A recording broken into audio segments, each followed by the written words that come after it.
नमो नारायण। सभी भक्तों पर ईश्वर की कृपा हमेशा बनी रहे। जय श्री कृष्णा। राधे राधे। नारद जी बोले कि राजन, अब आप तुलसी जी की महिमा सुनिए। उनके जन्म की प्राचीन कथा का इतिहास कहता हूँ। एक बार देव गुरु बृहस्पति और देवराज इंद्र भगवान शंकर का दर्शन करने वाले कैलाश पर्वत की ओर चले। तब भगवान शंकर ने अपने भक्तों की परीक्षा लेने के लिए जटाधारी दिगंबर का रूप धारण कर उन दोनों के मार्ग में अवरोध उत्पन्न कर दिया।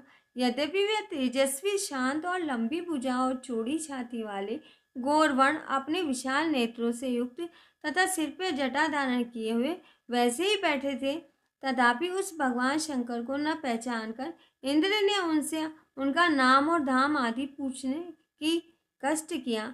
कहा, क्या भगवान शंकर अपने स्थान पर है और या कहीं गए हुए हैं? इस पर तपस्वी रूप भगवान शिव कुछ नहीं बोले। इंद्र को अपनी त्रिलोकीनाथ होने का गर्व था। उसी का अज्ञान के प्रवाह से वे चुप किस प्रकार रह सकता था। उसने क्रोधित होते हुए तपस्वी को कहा, अरे, तुमसे मैंने पूछा और तुम उसका उत्तर नहीं दे रहे हो।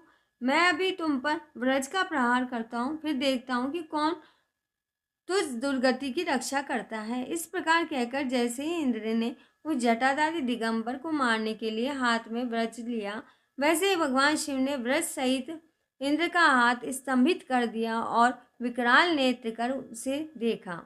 उस समय ऐसा प्रतीत हो रहा था कि वह दिगंबर प्रज्वलित हो उठा है और वह अपने तेज से जला देगा।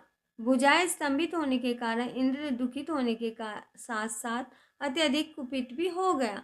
परंतु जटाधारी दिगंबर को प्रज्वलित देखकर बृहस्पति जी ने उसे भगवान शंकर जानकर प्रणाम किया और दंडवत होकर उनकी स्तुति करने लगे। बृहस्पति भगवान शंकर से कहने लगे कि हे दीनानाथ, हे महादेव, आप अपने क्रोध को शांत कीजिए और इंद्र के इस अपराध को क्षमा कीजिए। बृहस्पति के वचन सुनकर भगवान शंकर ने गंभीर वाणी से कहा कि मैं अपने नेत्रों से निकाले हुए क्रोध को किस प्रकार रोकूं। तब बृहस्पति ने कहा कि भगवान, आप अपना भक्त वत्सल्य नाम सार्थक करते हुए अपने भक्तों पर दया कीजिए। आप अपने इस तेज को अन्यत्र स्थापित कीजिए और इनका उद्धार कीजिए। तब भगवान शंकर गुरु बृहस्पति से बोले कि मैं तुम्हारी स्तुति से अत्यंत प्रसन्न हूँ। तुमने इंद्र को जीवन दान दिलवाया है। तुम्हें विश्वास है कि मेरे नेत्रों की अग्नि अब इंद्र को पीड़ित नहीं करेगी।